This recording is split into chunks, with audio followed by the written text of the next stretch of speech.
Hello all, I'm Scarp SCS, but that's not important right now, as in this episode of Cogs, Gears and Optic Sensors, we are looking at the second part of Marvel UK's Transformers, The Enemy Within, from the April and May of 1985, as Simon Furman continues his inaugural Transformers story, ably supported by Ladybird Books artist Mike Collins, who continues on penciling duties.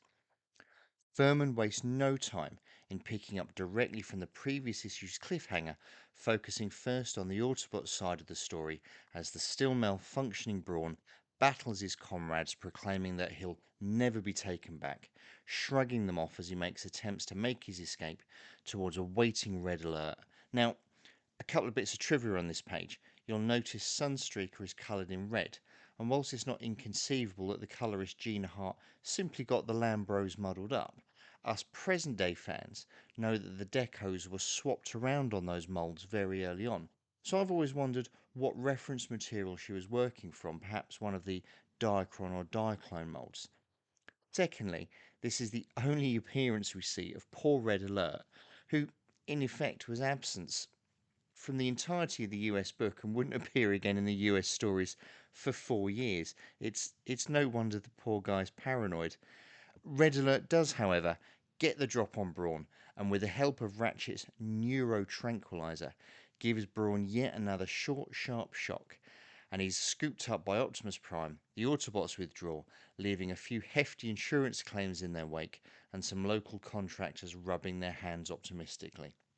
Starscream, however, is not having much of a day of it either. His plan to lure the Autobots out and rally the Decepticons having gone spectacularly awry, he now finds himself being closed down in the sky by his two fellow Seekers, and Furman again really leans into those tech specs, has Starscream outpacing his subordinates,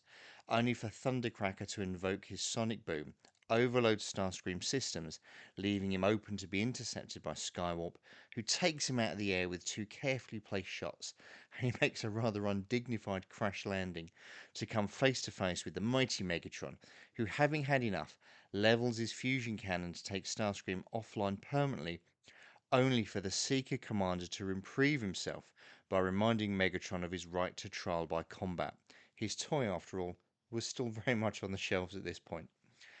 Back at the Ark, though, a recently reset Brawn seems to be suffering with his memory circuits in relation to recent events, and Mirage discloses to an increasingly frustrated Optimus that he too was affected by the accident, but not in a way that is revealed to us readers just yet.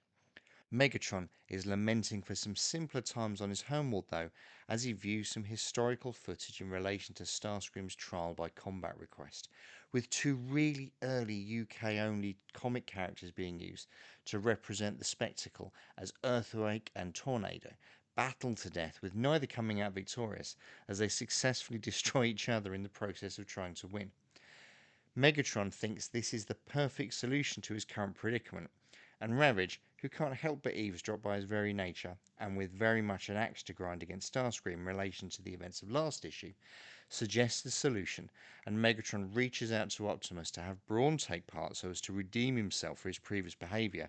hoping that he can get rid of an Autobot and Starscream in one fell swoop. Brawn agrees, as does Optimus in turn, but laying down conditions in the form of a venue away from humans and the presence of independent observers, as they face off against each other, both determined to win for their respective causes. It's revealed to the reader that behind the scenes, our independent observers aren't quite as independent as we thought them to be. The next 3 pages are this fantastically sequenced face-off between our two main antagonists, with boulders being hurled, Starscream showcasing his air superiority with strafing runs against Brawn's Jeep ground-based mode, and our Autobot feeding Starscream into the side of a cliff. But this last panel reveals that Brawn is very much running out of steam. He has, though, taken our leaf out of Gears' book from US issue number 3 and begun scaling a cliff, much to the concern of the Autobots watching on a Sky Spy satellite, with Optimus wondering where Mirage is and Ravage skulking around with this huge cannon plugged into his back, with orders from Megatron to shoot Starscream down either way. Brawn, having occupied the high ground, It's over, Anakin! I have the high ground! launches himself at Starscream, but continuing with this theme of mimicking gears, doesn't manage to hold on and plummets down to earth with a significant thump. And as he crawls towards some cover from Starscream's next incoming attack, we get a small hint of what Mirage is up to. And as Brawn looks like he's about to surrender, Starscream launches a pair of missiles at our Autobot hero. And again, to note on the art, how they are exactly the same as those found on the G1 toy. A turn of the page reveals the impact of the explosion, which our dismayed Autobots see remotely at the Ark, as Optimus looks on stoic as ever. Starscream jets away, thinking he's in the clear to resume his place in the Decepticon army, only to be caught squarely in the viewfinder of the hardware-supported Ravage, and our cassette spy exacts his revenge by smugly sending Starscream spiraling to the ground in flames. The other Decepticons seem somewhat confused, and Ravage, loyally playing on to Megatron's master plan, gives them a version of events that they can latch onto and gets them riled up enough that they want to head straight to the Ark for a confrontation with Optimus and his troops, whilst Megatron gets an excuse for a full-on supervillain laugh as he thinks that everything is neatly tied up for him, not realising that he's only got 2 out of 3 of his objectives. Because Brawn is online and well, it being revealed to the reader that the same accident that sent Brawn haywire also supercharged Mirage's power of holographic projection, and that Brawn did in fact make it safely to the cave, and everything seen via the satellite drone was Mirage using illusion as the ultimate weapon under the guidance of Optimus Prime. Now,